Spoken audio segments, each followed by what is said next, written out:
So I'm leaving everything on the table.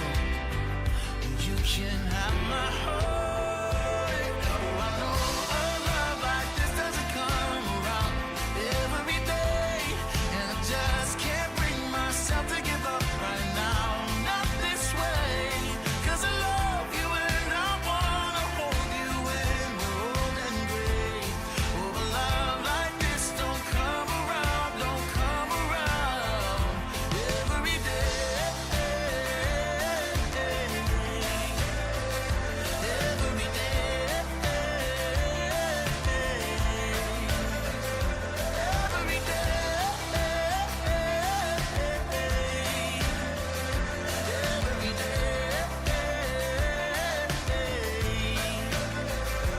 So I'm leaving everything on the table, 'cause you can have my heart.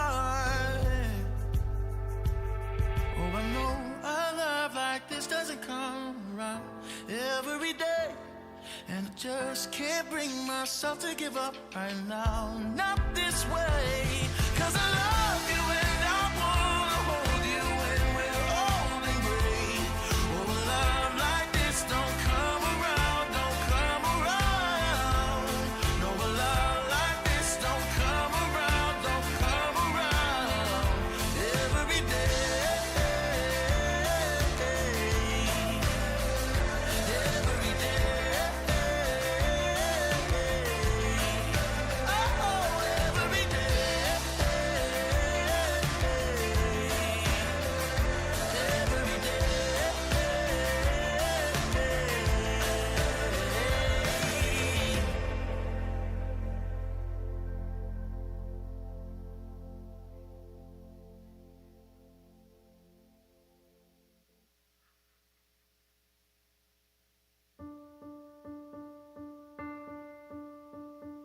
I thought we could both use some change, a newer perspective to see how life looked in a different lane. But here in your arms I can't leave now, 'cause I don't wanna let go of this. Got lost somewhere along the way, chasing the grass that looked greener. Lost sight of my reason to stay, but one look from you draws me nearer. So I don't wanna let go. Love has a funny way of growing, for those that don't mind slowing down. Time is as fleeting as the sunset, hiding in the evening clouds. So live with me here in this moment now.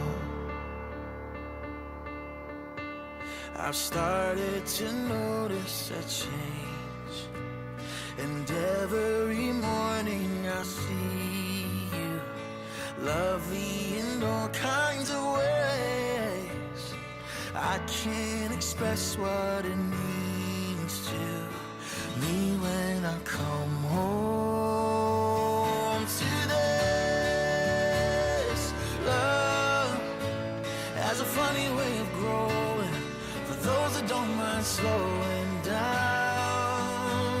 Oh, time is as fleeting as the sunset, hiding in the evening clouds. So live with me here in this moment now. Oh, live with me here in this moment. Love has a funny way of growing, for those that don't mind slowing down. Time is as fleeting as the sunset, hiding in the evening clouds. So live with me here in this moment now. Can we live right here in this moment now?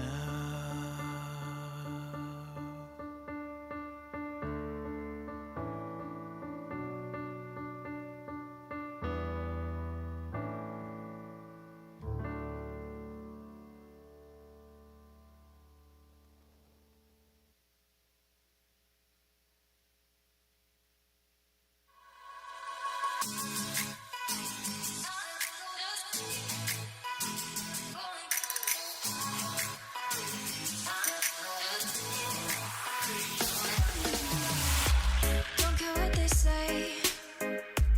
I've been working too hard lately. Feel like I'm going crazy. I need some time in the sun place. And I say on and on. 'Cause there you go again, my baby. Your eyes illuminate me. Just wanna be by your side. Take me away. Want to go somewhere special. Far from this place. Don't let me down, down. Hard to think straight. When you look like an angel, my sweet escape. Don't let me down, down. Going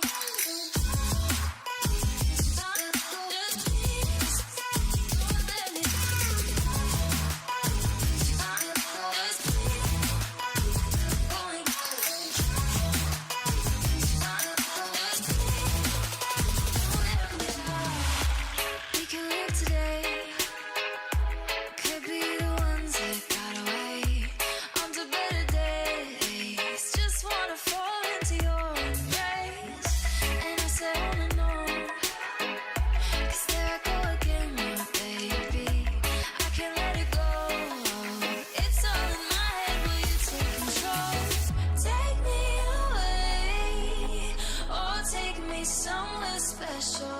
Far from this place. Don't let me down, down. Hard to think straight. When you look like an angel, my sweet escape. Don't let me down, down. Going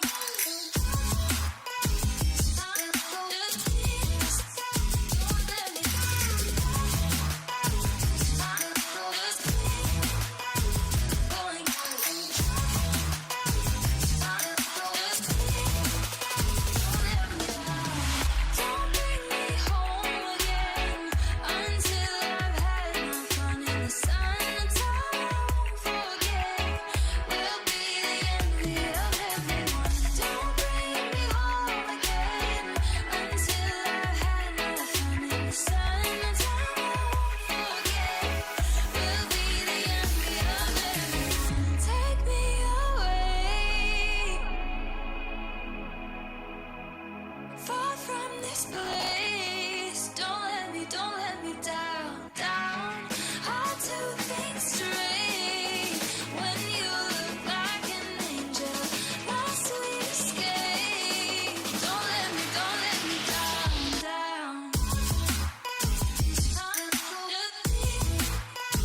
Going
Do what you want, do it.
Well, good morning and welcome to Crossroads. We are so thankful that you braved the cold and the snow to make it here.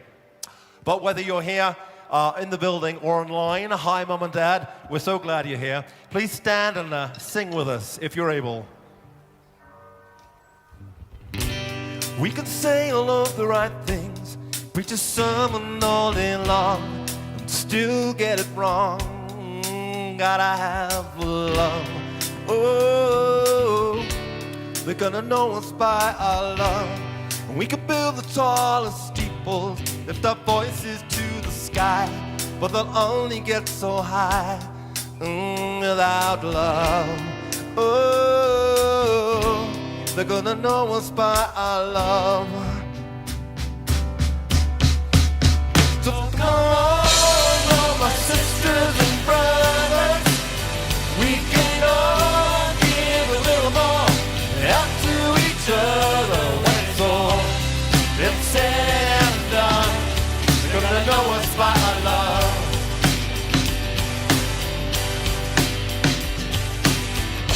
We can't get to where we're going, we decide to let them go. All our reasons to withhold all our love. Oh, never make it without love.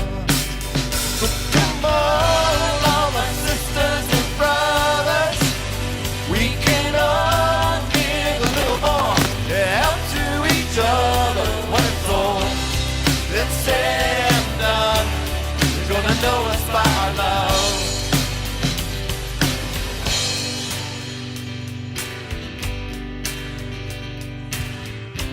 Welcome to Crossroads Church. Whether you're connecting online, in person, or on demand, thank you for making this time part of your week.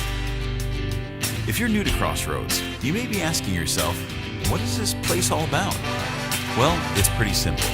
Peace on earth.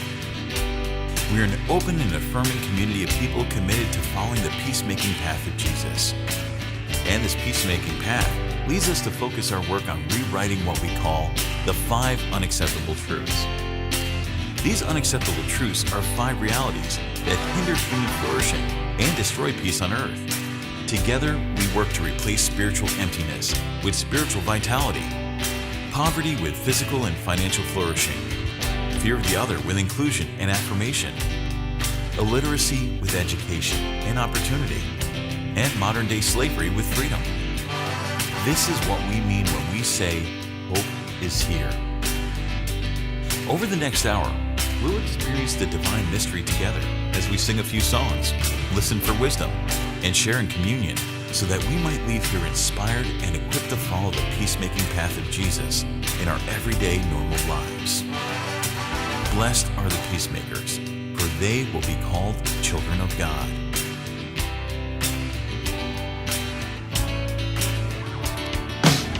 Reach out now and take our hand. Help somebody while we can.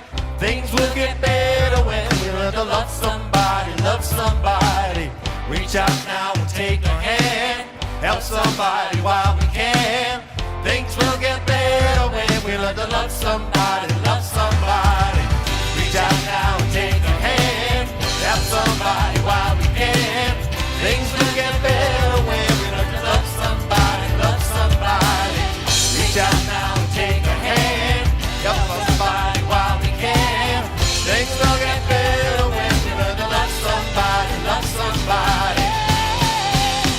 So come on, all my sisters and brothers, we can all give a little more help to each other when it's all it's said and done. You're gonna know us by our love. When it's all been said and done, they're gonna know us by our love.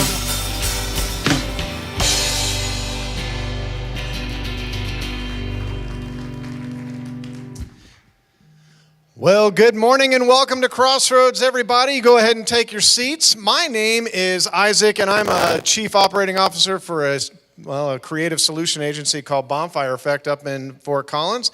And that's what I do in my normal everyday life. But I'm happy to be here with you all here today. And If you came in today, you should have received a program that looks a lot like this one.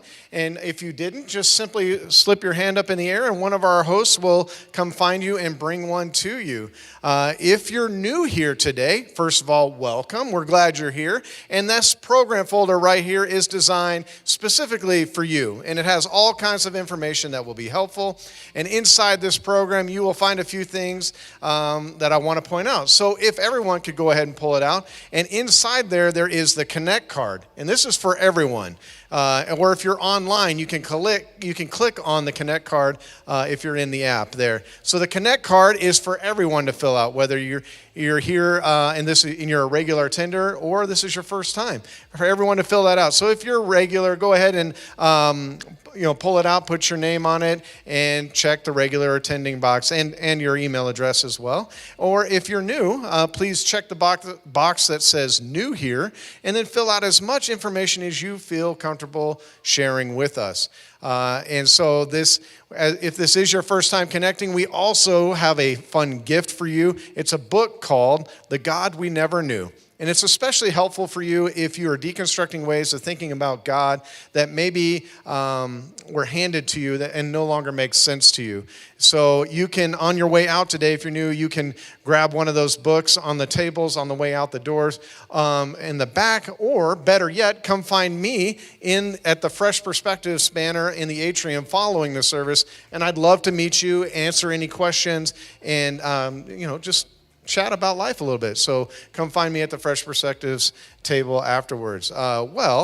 Once again, it's group season here at Crossroads, and we offer a variety of groups and serving teams. And ultimately, we want everyone to find a way where they can get plugged in and get to know other Crossroads peacemakers. You can find a list of those groups and opportunities in the Crossroads app under the Connect section or at crossroadscolorado.com/groups. But there's 4 opportunities on those lists that I want to quickly highlight for you this morning. So the first 2 groups of the Peacemaking Path series are from the Peacemaking Path series that explore healthy peacemaking spirituality. And the first one is Crossroads 101. It's called A Fresh Perspective. We've been talking about Fresh Perspective the past couple of weeks, and it actually began, the Fresh Perspective group began this morning, but it's not too late to sign up and jump in if you want to. And 101 is about the big topics of the Christian faith. And then 201 brings it all together into focus. In 201, it's called The Way of Peace. And you'll have an opportunity to explore what peacemaking spirituality can look like in your everyday normal life in very practical ways. So you can still sign up for the Way of Peace, even if you haven't gone through Fresh Perspectives yet. So you can check that out. And another new conversation group I want to highlight is the book club that we will dig into Screw Tape Letters by C.S. Lewis. When I was going through this, I have to admit, I read that when I was in high school, and I still have nightmares. But it's a great book. I think you should read it. And if you want to read it and discuss it, you can join this book club, or you just want to get into a lively discussion, I would encourage you to check that out. And this group will meet on Thursday nights beginning this week, January 30th. And finally, don't forget that you can always jump into the Thursday conversation group. This is an ongoing group that meets every Thursday upstairs here in the building, and here in the church offices you can meet on there. Up there, and Thursday Conversation Group picks up where the sermon series leaves off. So it dives deeper into the topic of the sermon each week. So we'd love you to check out that. So you can find out more details about these 4 and many other great opportunities on our homepage of the Crossroads app. And I'm sorry, that's all the announcements I have today. And I know you're thankfully, you're done. But we'd like to welcome Ryan to the stage now. He has a piece's worth of update for all of us. Awesome. Thank you. What? You're welcome. Just trying to be as awkward as I possibly can be today, just to match the week we've had. So, Good to see everybody. Thank you so much for being here. If you're tuning in online, my job right now is to give you a little update on our Pieces Worth It campaign initiative that's going on. If you are a guest this morning, this is maybe your first time here, first time tuning in, I want to encourage you to pull your phone out, start thinking about where you want to go to lunch, Yelp some restaurants. I want you to ignore me completely, okay? Deal? If this is your first time here, ignore me. This has nothing to do with you. Am I clear? Okay, because we're going to talk about church finance and money. And I know that that has been a sore spot for many of us, and many of us have had bad experiences. And so if you're a guest this morning, you unfortunately have come on a day where I'm going to spend a few minutes and just share a little bit about an update on a campaign that we've launched. Every year we do something called our Pieces Worth It initiative, where we raise money to move our church forward. And this year and the next year, these next 2 years, we're in this initiative called Pieces Worth It, where we're raising money to really, quite honestly, stay in this building and keep our ministry moving and functioning here in this location. We are in the, oh gosh. There's a lot of things I want to talk about today that I'm not going to talk about today. But I'm going to say this. At the heart of the Pieces Worth It campaign is creating a faith community that represents and offers a different perspective on Jesus than what you hear coming out in our world right now. And one of the things that our church is deeply committed to is being a place that does not subscribe to white Christian nationalism. And that has played a toll in the nature of our church and in the finances of our church, but it's something that we're deeply committed to because we believe that is the peacemaking path of Jesus.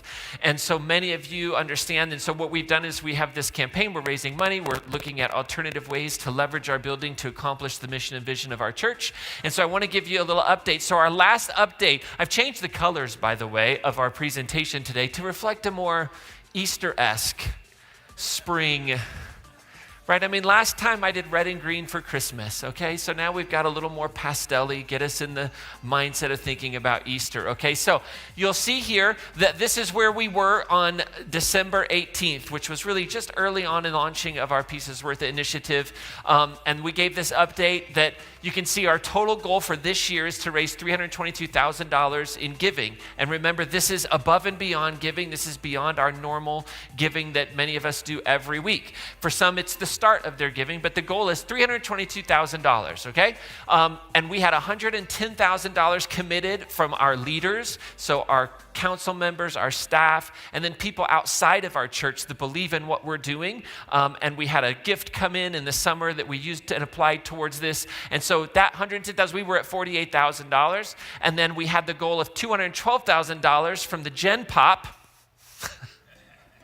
Right? So from the congregation at large, like this is our goal for the year, for that total of $322,000. And as of December 18th, we were at $48,000 from our leadership gifts, $28,000 from our congregation, for a total of $76,000. And so our goal that we set for January 31st to keep us moving forward, to be in a spot where we felt like we were very comfortable continuing in the course that we're on, the path that we're on to pay bills and move forward as a church in this location, was the goal of having 85% of the $322,000 pledged. So a pledge is just kind of this idea that says, hey, I've looked at where I am, where our family is, and we think over the next year we can give X amount of dollars. That pledge card being filled out. And so our goal was to have $265,000 pledged by next week, right? So that was the goal. And then the goal, the very important goal from a cash flow position for our church, was 40% of that $322,000 given. So $125,000 given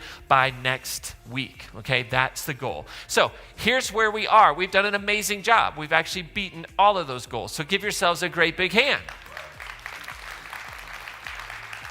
Jimmy started sleeping again.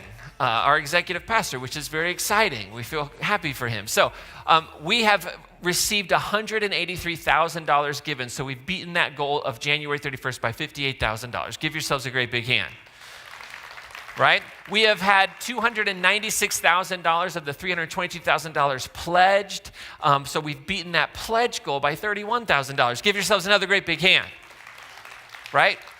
So we are 57% of the way towards our goal, and we still have 5 days before January 31st, but we're doing amazing. And so thank you very much. It's wonderful. Now, here's the deal. What's the next leg? What's the next part of this race? What's our next goal? What are we kind of aiming towards? And that is at Easter, okay? So Easter is on April 20th this year, okay? So here's our goal for Pieces Worth It by April 20th, okay? That's about 60 days away, something like that. I have it, I just don't know. What's the math there? We're January 20th. January, February, March, April. Okay, so we've got about 3-4 months, about 90 days, okay? And so our goal for this is to be at 100% pledged. So 100% pledged, really what that means is about 30 more $25 a week pledges. So if you've been kind of hanging on the sidelines, waiting, wondering what to do, 30 more households, $25 a week, that gets us to that pledge goal, okay? And then our goal for actual giving, fundraising, would be 80% of the total annual goal. Jimmy and I had a negotiation this past week. I was desperately trying to make the goal like 70%, 75, and he wanted it 85. We compromised at 80. And a huge reason for that is that gives us 4 months heading into the summer, and summer is traditionally a very light season of giving in nonprofit world. So 80% of the total annual goal. So over the next 3 months to see that goal move up to about $80,000 in actual giving, which would bring us to $257,000 of the actual amount. So we want to finish strong, right? We want to hit that goal by Easter. So whatever you're doing, keep doing it, right? Thank you so very much. I was able to finish my goal for January 31st of this past week. I was having issues, but I got the issues resolved. And so I'm excited that I'm on track myself personally, as many of you know, like what my goal is, what our family's goal to give this year towards Pieces Worth It. So thank you very much.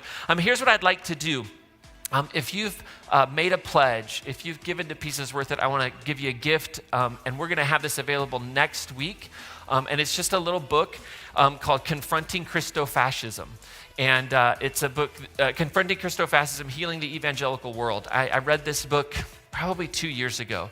And if you're really interested in kind of understanding what's happening in our world, in this blending of faith and politics and what you're seeing, and perhaps you yourself are in a little bit of kind of like discombobulation around what's happening with your faith community at large, this is a great resource. And so these books will be available next week. If you've given, if you've made a pledge, just as a way to say thank you, these will be available. I would encourage you to check it out, read it. It's a great read. It offers some very insightful understandings. I'm trying to be somewhat gentle. So I think you'll enjoy it. I did. It's just insightful, okay? So grab your talk notes. We're going to be back in just a minute. We're going to do our Win Ryan's Money, okay? I'll be right back in just a second, but grab your talk notes. Money, get away. Get a good job with more pay than you're okay. Money, it's a gas. Grab that cash with both hands, then make a stash.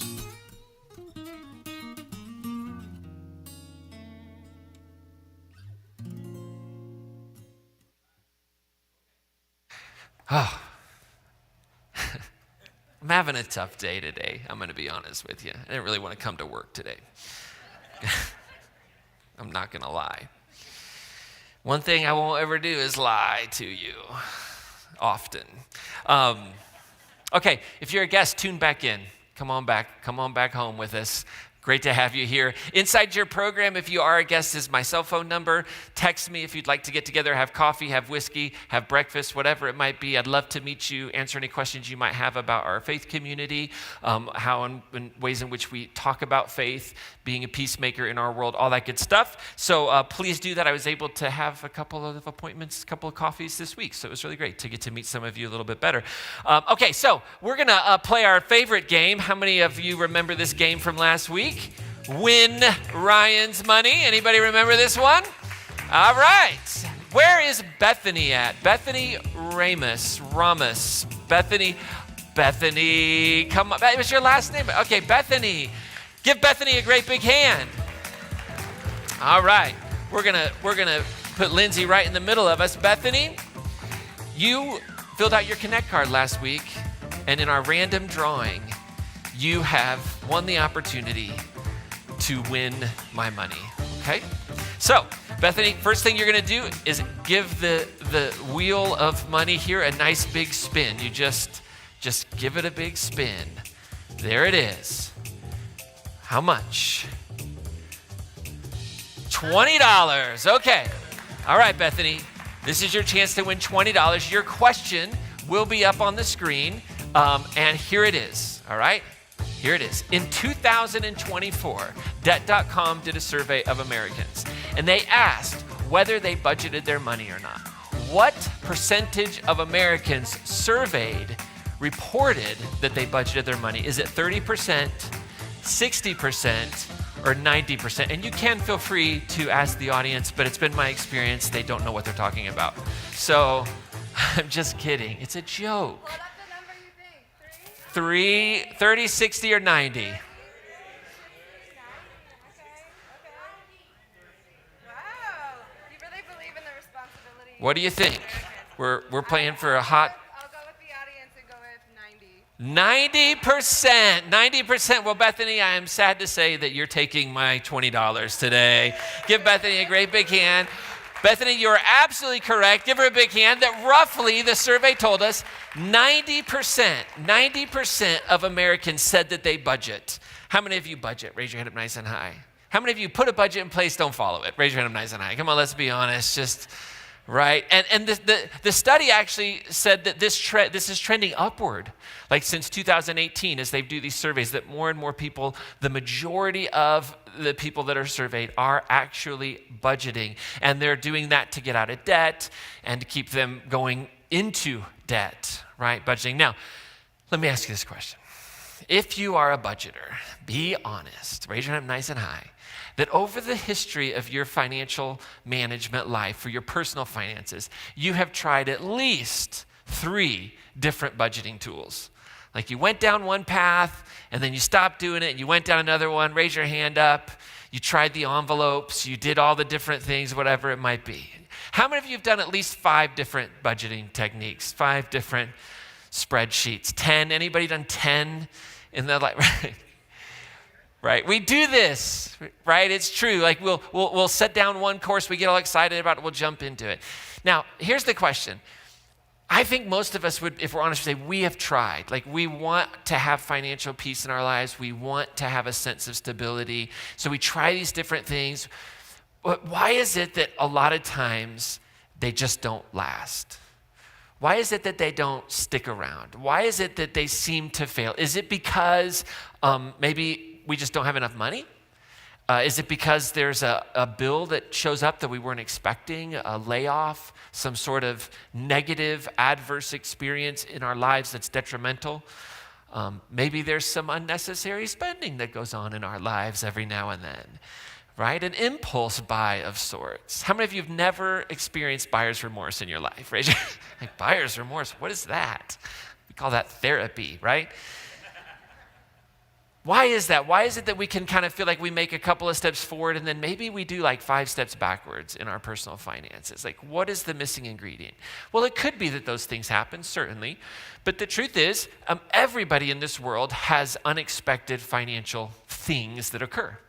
Like we could do a survey in here and every one of us in this room, regardless of how healthy our finances are, could say, yeah, I had a really major unexpected event in my life that really impacted my finances. So it's not just simply something bad happens or something unforeseen happens, right? Or that we spend on something we shouldn't. Like all of us could say those are things that we've done. But I think maybe underneath much of how it happens, right? Underneath these things that happen in our lives, that we're missing something, right? We choose a way to budget. We choose a way to manage our personal finances. We choose a way to kind of live this out, to make sure that there's more money than month. You know what I mean? But maybe we don't have long-term success because we're missing something under the surface. And I think what we're missing under the surface is oftentimes we lack purpose in our finances. We really don't have an understanding of why it is that we're doing this. We lack a sense of purpose. Like oftentimes the purpose that we have is just not very convincing. It's, I just need to pay the bills, right? That's the purpose, right? It's, I did it again. Like we ended up with more bills than we had money. Like we did it again. We went out to eat, we shouldn't have. Whatever it might be, oftentimes we lack this idea of purpose. And inside of purpose is this idea of a long-term vision for our finances. A lot of times we are stuck in the very short term, like how do I make this bill work inside of how can we get to this? Even short term meaning like 6 months or a year from now. And when we don't have that long-term vision, when we don't have a deep sense of purpose in our finances, we are going to create a budget that at the end of the day, oftentimes isn't in alignment with the core values of our lives. Because maybe we haven't even thought about what are the core values of our lives. And how do those core values like relate to my finances? And so at the end of the day, what we're missing is the wisdom that's found in a really good why. There's so much wisdom. That's one of our core values here in the life of our church, is to be a people of wisdom. And there's so much wisdom to be lived into and discovered with a powerful why. See, why is really about having a vision for the future. And it's about having a vision that's far more powerful and far more motivating than the temptations and the trials of the present moment. Right? Those are two kind of like nice churchy words for you, temptation and trials. But how many of you have ever been tempted to spend what you don't have? How many of you have gone beyond tempted? Guilty. Right? I mean, we have these temptations and we have those things that we want, we can't, and then we fall, oh gosh. And they're powerful and they motivate us, like the emotion of it. And then we have trials that we go through that really have nothing to do with anything that we do or don't do. It's just kind of life happens to us. But a really powerful why can help empower us in the moments where we feel deeply tempted to make an unwise decision, to give into the temporary feeling of bliss that will come, or to help us, and we can be empowered by a why in those moments where we feel like we're being overwhelmed by just the reality of life. And our scripture, our sacred text, the things that have been handed to us by our spiritual ancestors, they really do offer a lot of wisdom as it comes to this idea of the why. There's a really famous proverb that maybe you've heard, Proverbs 29:18. Proverbs 29:18 says, "Where there is no prophecy, the people cast off restraint, but happy are those who keep the law." Now, you might have heard this particular translation, which is the New Revised Standard Version, the updated edition, uses the word prophecy, but it's often translated as vision or revelation, okay? Where there is no vision, right? Or where there is no revelation, the people languish, the people flounder, or maybe you've even heard it translated, the people perish. Right? And the idea behind this word is not, oh, well, there's like, where there's no prophetic word, or where there's no vision, where like you're being told exactly what God is going to do. No, that's not what is happening. Like the idea of the prophetic, the idea of vision is a word of truth about what could be. It's a word of truth about what could be. The classical prophets that we have that are found in what we would call the Old Testament or the Hebrew Bible, that they're oftentimes talking about, this is what's going to happen to the people, right? And they're speaking in language of judgment, and they're speaking in language of the detriment of what's going to happen because of certain things that are taking place. When the prophetic voice speaks, it's not speaking an absolute truth of what will be. The prophetic voice is speaking an understanding of what could be if things don't change. They're offering a vision, and sometimes that vision is one of judgment, and sometimes that vision is one of destruction, and like, hey, we are headed down a path, right? So there was no such thing as separation of church and state. In fact, there really weren't modern nation states 2,500 years ago, 3,000 years ago when these texts are being formulated, right? Some of them. Right? There was just a way of being. And so there was this understanding that, hey, if we fall away from principles that ground us and that form us into a community, this community will fail. And so the prophetic voice is offering wisdom and a vision that says, hey, this is what will happen if we go down this path, but we can go down this path. We can change. We can bring justice into our way of being. We can bring the care of the poor into our way of being. But if we neglect certain things, then we'll find ourselves in peril. And so that's what's amazing about prophetic writings, is that they're actually contingent upon our actions. It's not something that the prophets were saying, this is going to happen, it has to happen. They're saying, this is a realistic possibility. Like, how many of y'all know if you go out and you max out all your credit cards, there's a realistic possibility you're going to need a bankruptcy attorney? That's just the truth of it. Regardless of why you max them out, like, I'm not offering judgment on that, you doing that. Maybe you did that for very good reasons, whatever. But the truth is, there's a prophetic vision there, right? This could happen. How many of y'all know that if you set up a savings plan and you were to, from the moment you got your very first job, that you said, hey, I'm going to save 4%, and you do that over 30 years, there's a high likelihood that you are going to retire with a fair amount of money, right? These are prophetic words. There's nothing mystical about them.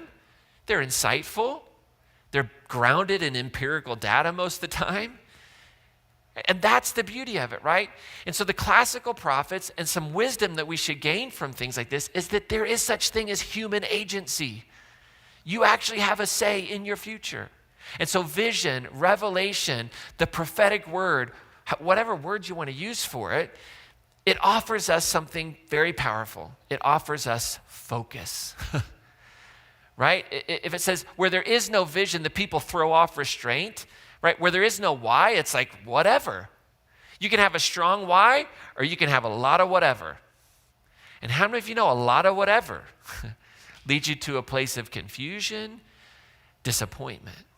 But focus can save us from a lot of pain. And in the world of personal finance, focus, right, restraint, can save us from a really important fallacy that exists out there. And oftentimes you'll hear this fallacy called as the next shiny thing. A powerful vision will put in perspective whatever we think is the next shiny thing.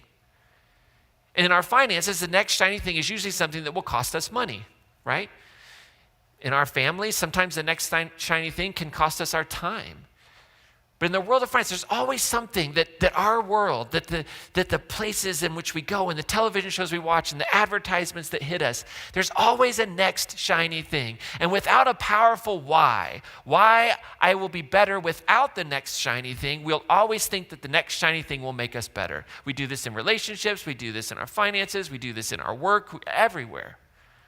It's a major fallacy that holds us back from longevity, that holds us back from success. And so a really powerful why, a prophetic word for your finances will help protect you from that next shiny thing. Now, a couple of weeks ago when we introduced this series, I read this passage, this statement from Jesus.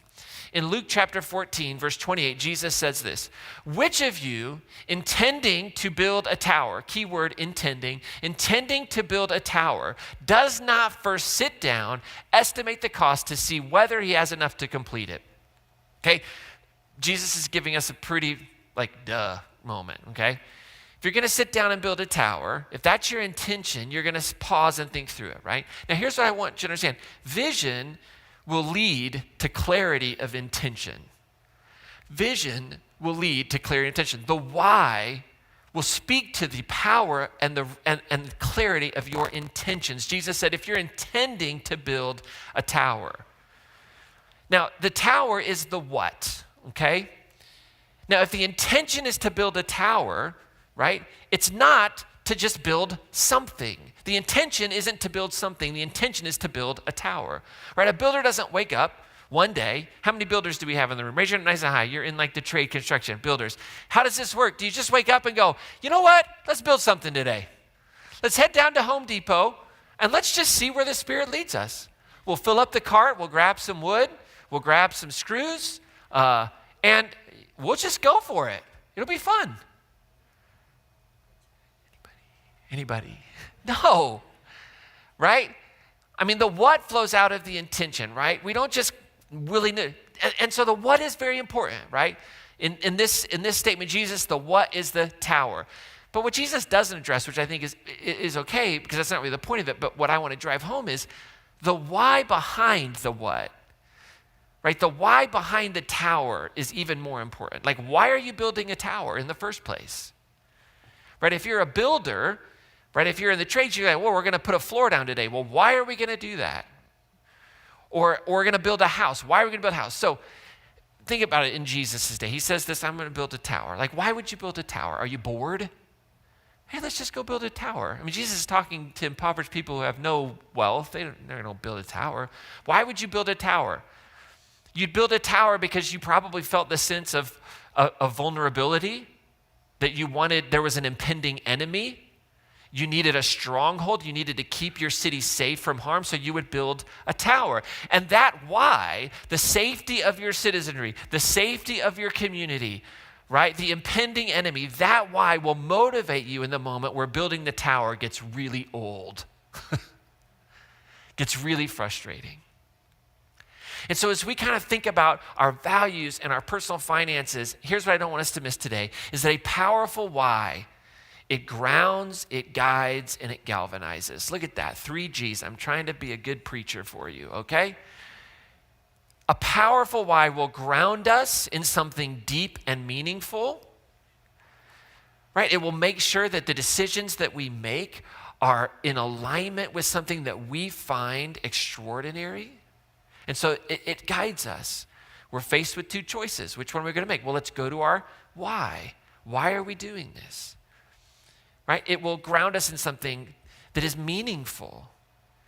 I don't think that it's enough to just say, well, my big why is I don't want to have debt. Or my big why is I want to have X amount of dollars in the bank. Those seem arbitrary and not meaningful. But my why is I don't want to have any debt because I want to be a generous person and help meet the needs of others. Right? That's a huge why that could exist. Or I don't want to have any debt because I want to travel around the world. Right? If you're more like me and selfish. Just kidding. Right? Whatever the why is, like, it's not just enough to have a goal. You got to understand that why. So that can guide the decisions, right? Can help us avoid those distractions, the next shiny new thing, right? That's the beauty of it. And it galvanizes us. Why is inspiring? Why is motivating? Why tells us to take action, to keep moving forward when we face those setbacks. Simon Sinek wrote a book called The Power of Why, or Start With Why. How many have ever read this book, heard of this book? Anybody heard of Simon Sinek, right? So he writes this book, Start With Why, and he gives this really powerful, very simple framework for how to navigate the why in our lives. And he talks about something called the golden circles. And so in your mind, you have to imagine 3 concentric circles, okay? And the first circle, the most important circle, is the why. That's the vision. The next circle outside of that is the process, right? It's the what. Or it's the how, It's the how you're going to accomplish this. And then the what, the result, is the last thing. Now, oftentimes, we don't start with the why, but this framework can be applied to our lives in lots of ways. Our career goals, it can be applied to the framework of our organizations, our families, and our finances. It's applied to the life of our church. So think about Crossroads. You are Crossroads, by the way. Granted, we are a legal entity, and we've got all these rules we follow, but at the end of the day, you and I are Crossroads Church. And we have these 3 concentric circles. What is our big why? Why do we exist? Not necessarily why do we exist to do certain things, which that's part of it, but why do we exist? And we would say that we exist right now in this time, we would articulate it because acceptable beliefs and behaviors create unacceptable truths that lead to suffering and destroy peace on earth. That's why we exist. And we see the framework of our spirituality as addressing that core issue. The peace is destroyed because there are acceptable beliefs that promote unacceptable behavior and unacceptable beliefs that produce suffering in our world. And so we're here to address those. We're here to have a spirituality that guides us. And so how are we going to do this? How are we going to create peace on earth and participate in that? Well, we're going to be guided by our values. What are those values that we hold and we talk about a lot? Wisdom, generosity, inclusion, creativity, and fun. And we invite and we equip and we inspire people to be everyday normal peacemakers. and through partnerships and education and healthy spirituality that's built on the peacemaking path of Jesus. That's the what, but that's not the why. The why is because people are suffering in our world and people are scared. And there are acceptable beliefs and behaviors that promote that. And so what we're going to do is intersect those. Now, what are going to be the results? What is going to be the results? Well, we talk about this all the time. We're going to replace spiritual emptiness with spiritual vitality. We're going to replace fear of the other with inclusion. We're going to replace illiteracy with education and opportunity. We're going to replace poverty with physical and financial flourishing. We're going to replace human trafficking with freedom.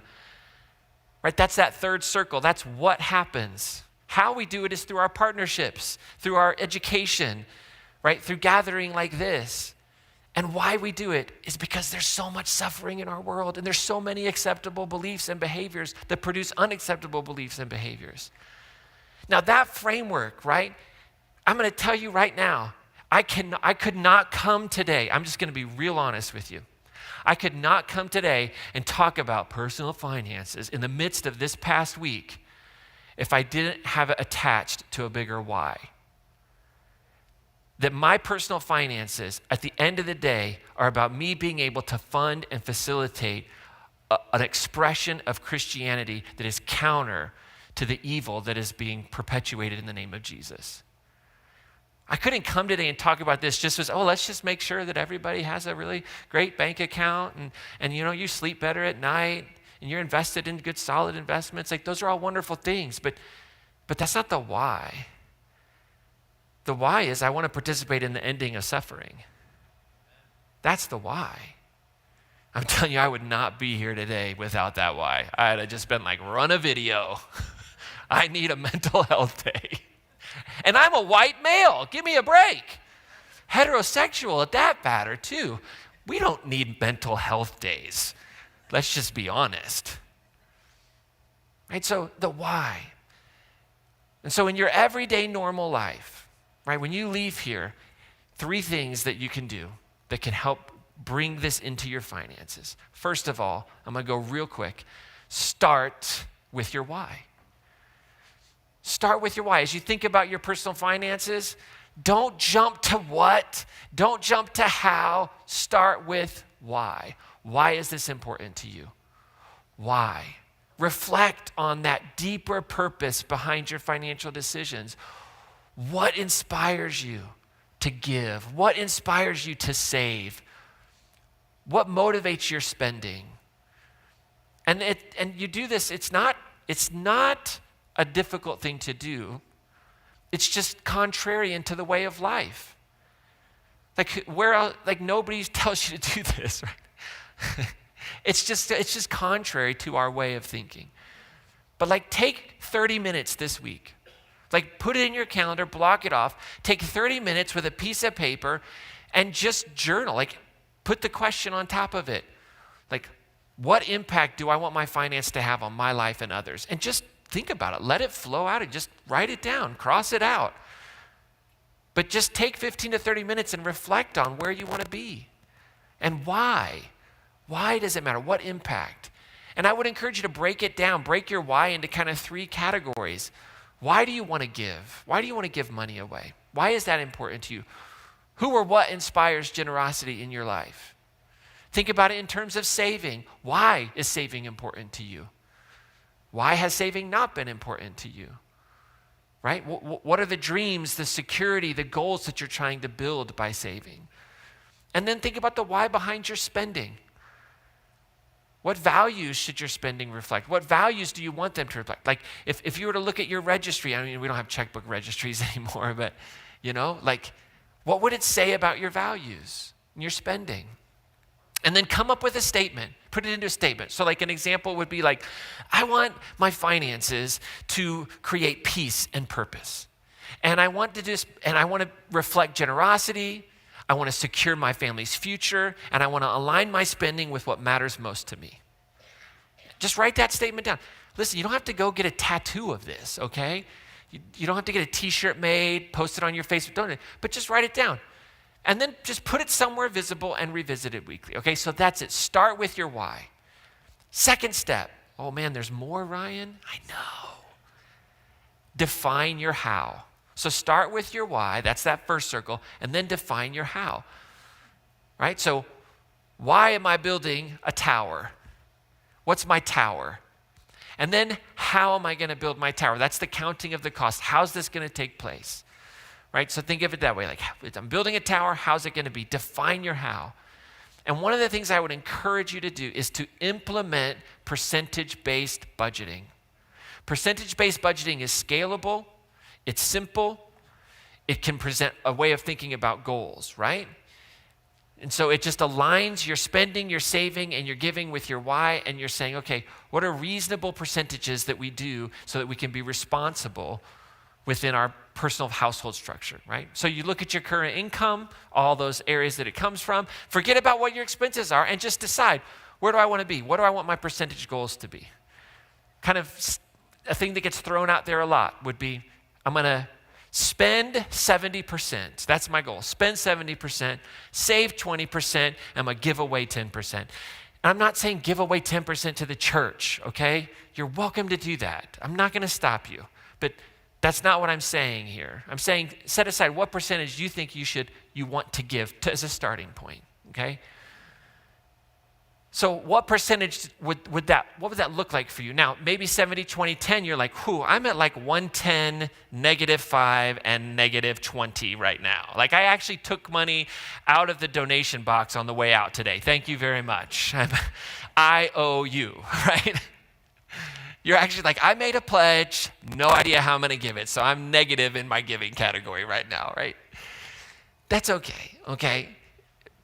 Set your goal, right? I want to be at 10%. I'm not there. I want to be at only spending 70% on my expenses.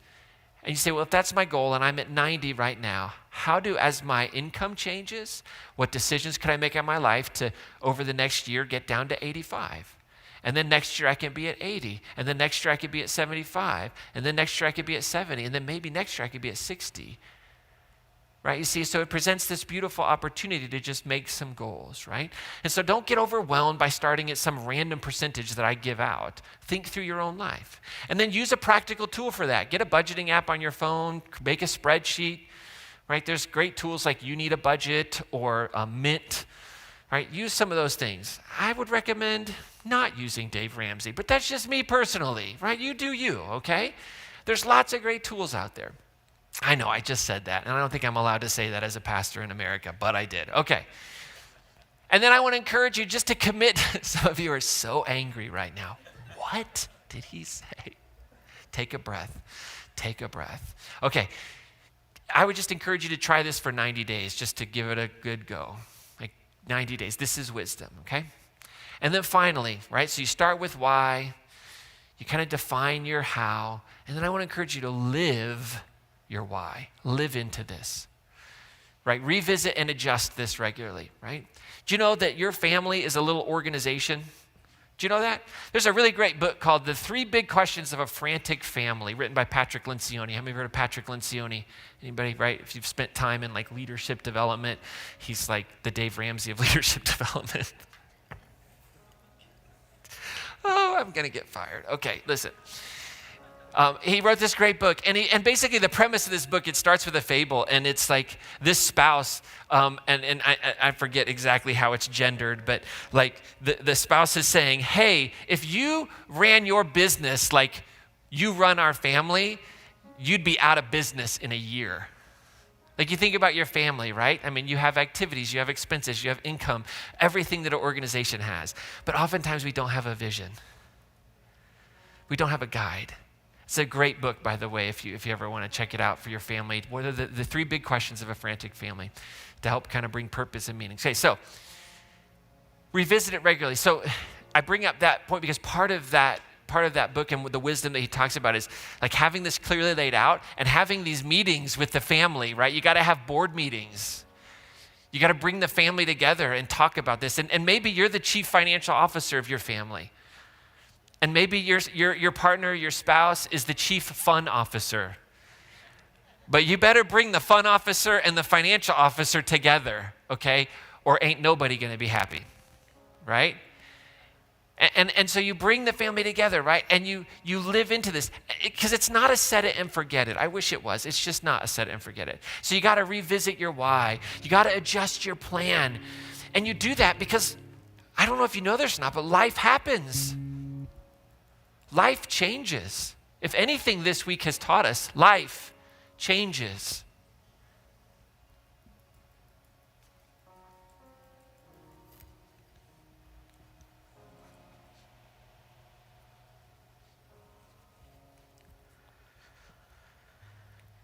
And if when life changes, if we don't change our values, or not our values, but if we don't live into our values, and if we don't change our priorities with it, we won't recognize ourselves.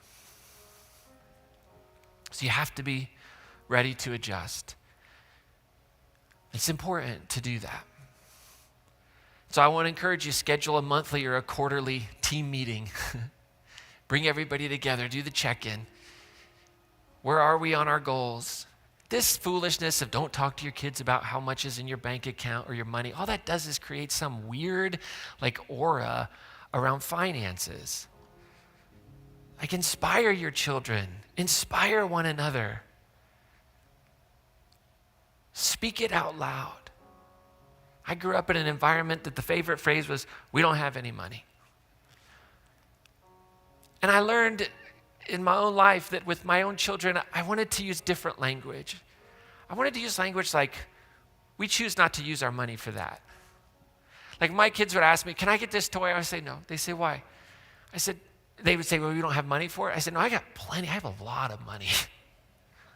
Because in the mind of a child, how much I have would have been a lot. I was like, I have so much money. There's not a thing in this store, in this aisle at least, that I couldn't buy right now. Bam. But we make purposeful decisions with that money. And there comes a point in time in your life where your kids are old enough to handle some of those things, and they can motivate them and inspire them. So bring everybody together and ask the question, are we living into our financial why? Maybe part of your financial why is for your children's financial health later on, beyond you. Have those conversations. Live in a space of openness. Ask the question, am I giving? Am I saving? Am I spending? Are we doing these things in alignment with our vision? And if not, what adjustments should we make together? And then last week, we spent a whole time talking about the importance of share your financial why with somebody. Share it with somebody, right? And I do think that this crazy way of thinking about finances and aligning it with a big why, I think it does make us better people. I think it does make the world a better place, because if we start with the why in our personal finances, it can transform the whole experience from a source of stress to a tool for purpose and meaning and fulfillment. And if we share the why with our children, their why can be different than yours, by the way. It should, psychologically speaking. It's healthy for your children to develop their own why. When you stunt that why, it causes all kinds of problems. But it will train your children to the importance of having a why. And their why can be different than yours. You might even disagree. You might say, that is the dumbest why I've ever heard. But hey, if it works for you. I'm prone to say stuff like that to my kids. That makes no sense to me. They're young adults now, 21, and you're like, I have no idea what you're thinking right now. But you do you, and I'm with you. If that's where your goal is, and then I'm on team you. And guess what? If they screw up and mess up, I want them to know that I'm on team them. I'm with them, right? So their why may change, may not work out. I may see it ahead and have offered wisdom. You can ignore it. But my love for them, my presence with them isn't based on them making sure that they fulfill my why for them or whatever it might be. But I want them to have a why. And so when we plan out, when we write out our vision, when we implement things like percentage-based planning, when we regularly revisit the why, we move closer to a life of financial wisdom and fulfillment. And here's the thing, and this is really tricky, and this is something that's really hard for me, because I want to move quick and I want everything to happen fast. But what I'm learning and what I've learned is that you got to think the long game in this.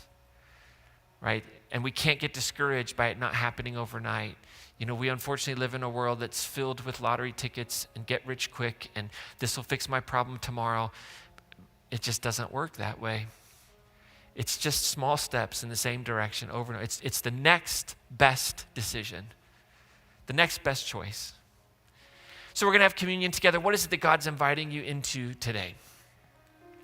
I hope there's 3 things that you sense being invited into today, no matter how old you are, no matter where you are in your financial journey, whether you are a high school student, a college student, whether you're on your 3rd marriage, whether you are 90 years old.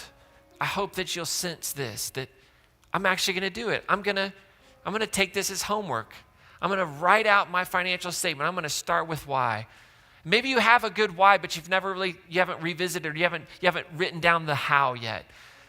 Maybe you're not doing percentage-based budgeting. You go, I'm going to check that. What percentage am I at? Where do I want to be? So you'll define your how. Maybe you've done those things, but it's been a while. Maybe you've been in a situation where you just don't have to worry about how much money's coming in or going out, so you haven't had to be super intentional about it, right? That old adage, like, you can, I'm not even going to say it, okay? It'll get me in trouble. But you haven't had to think about your how. It's just there's enough money. You don't have to worry about the balance.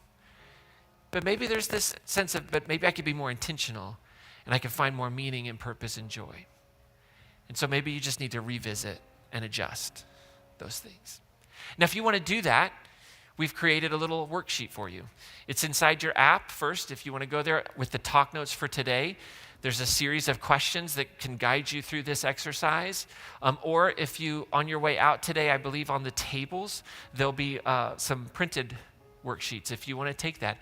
And don't freak out. It's like 4 pages. Don't freak. There's space for you to write on it. People look at me like, oh my gosh, what does this guy think? I've got time in the world, right? So check that. That's there and available for you to get really practical. Our communion song today, I think, is an important song for this moment in our lives, whether it be around our finances or whether it be around our culture and what does it mean to follow Jesus in the midst of a world that is changing, a definition of faith that is changing. And this song really talks about the temptation that we have to stay in a place of safety. The temptation that we have to just stay in our nestled cocoon of faith, of church. But it speaks to this idea that what we hold dear here at Crossroads is that the life of faith is unfortunately a life that calls us into the darkness and into the pain and into the hurt. And so we could just sit here and be safe. We absolutely could do that. And we could have made some decisions 4, 5, 6, 7, 8 years ago, 10 years ago, 12 years ago, that would have been safer for this community financially, that would have been safer for this community attendance-wise. But Crossroads has always made choices, to be moving with the Spirit of God towards the hurting. And that takes us out of our comfort zone, and it transforms us. And so there's a lyric in this song today that I'd love for you to just think about. And it says, I could hold on. I could hold on to who I am and never let you change me from the inside. And what I've learned in the last 10 years of my spiritual journey is that it would be really easy for me, my demographic, my background, my experience, my education, my sexuality, my status as a citizen, all of these things, I could just hold on to them and be just fine. In fact, I'd probably do pretty well. I could have stayed in an environment that I was in professionally, had a great track, was headed for the stars. But I want to be changed, and I want to be transformed today. And I want to always be changed, and I want to be humbled by truth. And in doing that, I want to own the mistakes that I've made. I want to own the ways in which I perpetuated unhealthy spirituality so that I can be changed. And that, to me, is what the Spirit of God does in our lives if we humble ourselves. So that's what this song speaks to as we have communion today. And maybe there's a humbling that has to take place in our lives financially. Maybe we have to get out of a comfort zone in one area. I don't know. You all are smart people. You live open-hearted.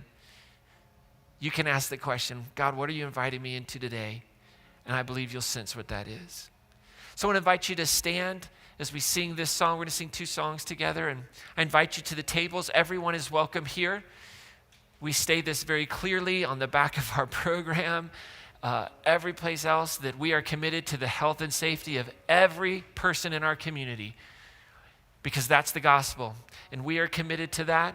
And so every person in our community is welcome at these tables and is welcome in this place, regardless of gender identity, sexual orientation, immigration status, faith perspective.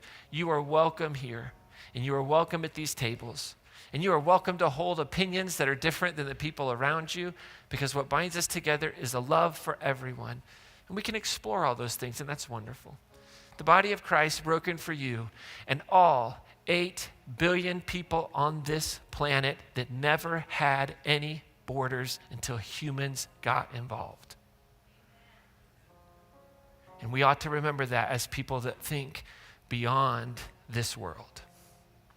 The body of Christ broken for you, the blood of Christ shed for you.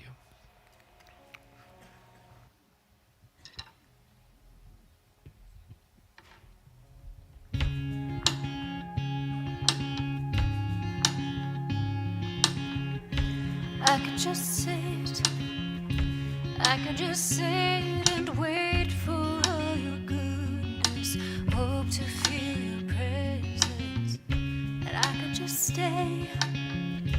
I could just stay right where I am and hope to feel something again.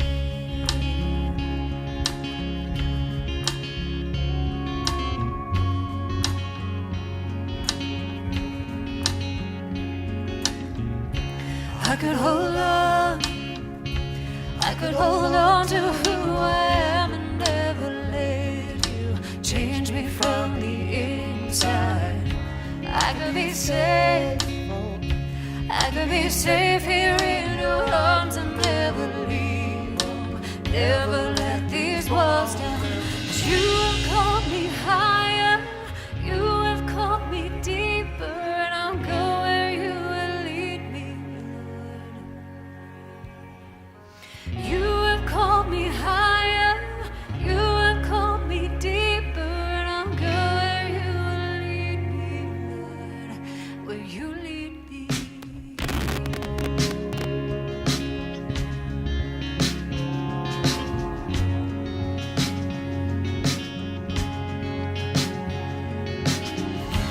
I could hold on to who I am and never let you change me from the inside. I could be safe here in your arms and never leave home, never let these walls down. But you have called me higher, you have called me deeper, I'll go where you will lead me, Lord. You have called me higher, you have called me deeper, I'll go where you will lead me, Lord. You lead me, Lord.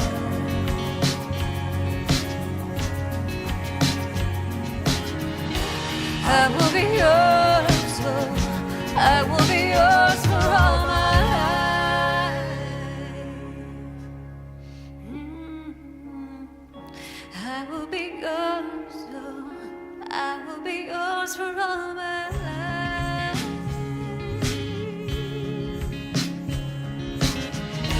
I will be yours, Lord. I will be yours for all my life. So let your mercy. Ooh, I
lose the fight. Try my best, but just don't get it right. Well, I talk the talk that I don't want, miss the moments right before my eyes. Somebody with a hurt that I could have helped, somebody with a hand that I could have helped. When I just can't see past myself, Lord help me be a little more like mercy, a little more like grace, a little more like kindness, goodness, love and faith, a little more like patience, a little more like peace, a little more like Jesus, a little less like me.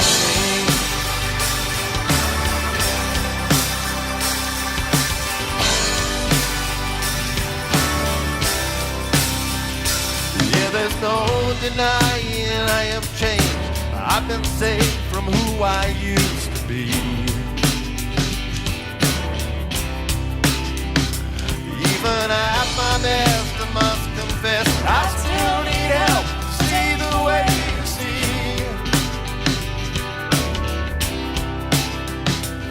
Somebody with a hurt that I could have held, somebody with a hand that I could have held. When I just can't see past myself, Lord help me be a little more like mercy, a little more like grace, a little more like kindness, goodness, love and faith, a little more like patience, a little more like peace, a little more like Jesus, a little less like me.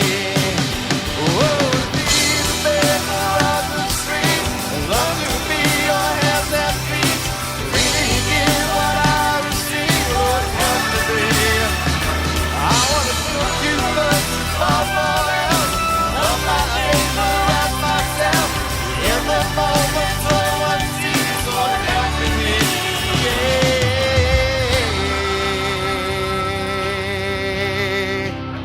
Little more like mercy, little more like grace, a little more like kindness, goodness, love and faith, a little more like patience, a little more like peace, a little more like Jesus, a little less like me, a little more like living everything I preach, a little more like Jesus, a little less like me.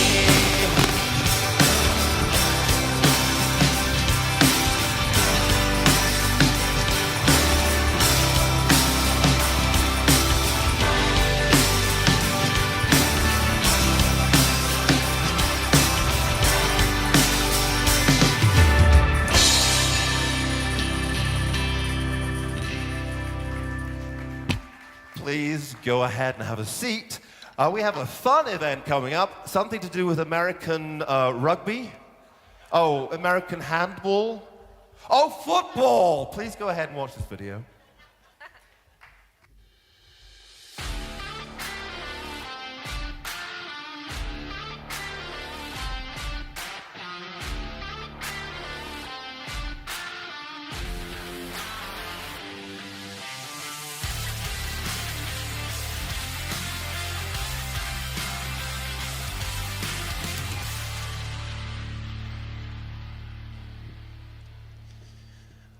Well, I will talk about the tailgate party in just a moment, but while I'm getting ready to do that, if you want to pull out your Connect cards and giving envelopes, you can start filling that stuff out.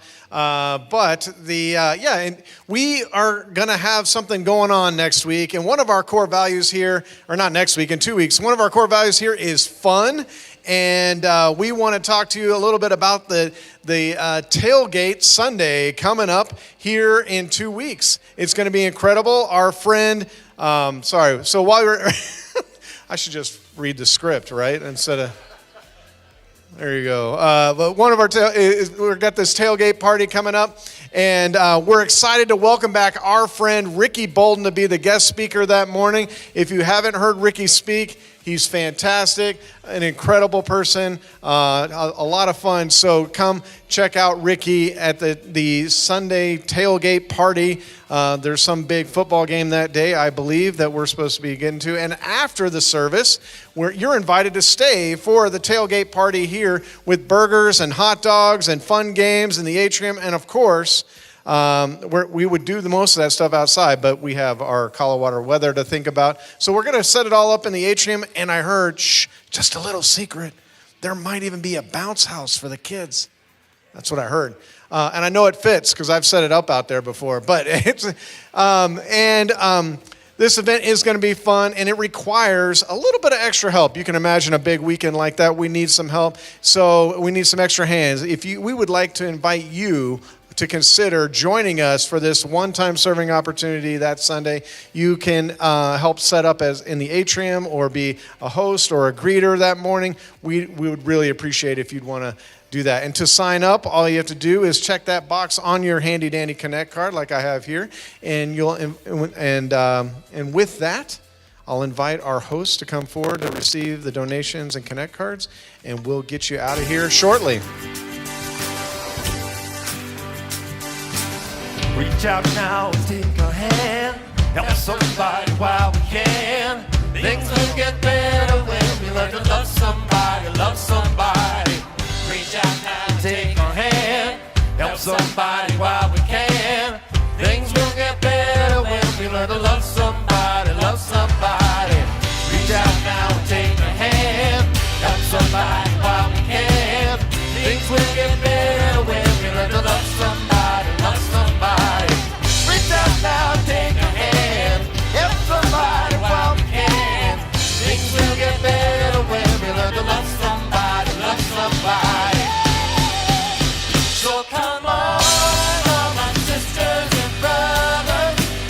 We can all give a little more help to each other. When it's all been said and done, they're gonna know it's by my love.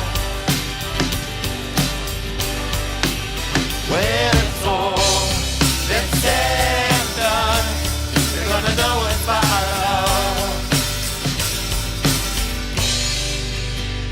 Right. That's good. Go ahead and stand on up. Got a blessing for you today. I love that song was picked out like 3 weeks ago. We usually plan about 3-4 weeks out. And it says in the song to look a little more like Mercy. I think that was just a great, happy coincidence that happened given the events of this week. So, raise your hands. Blessing for you as you head out today. May the wisdom of God guide your finances, grounding you in purpose and clarity and peace. And may your giving reflect God's generosity, and your saving bring security, and your spending align with what matters most. And as you live out your financial vision, may your life become a beacon of hope and purpose, inspiring others to walk in wisdom and peace. Amen. Have an awesome week. We'll see everybody next Sunday.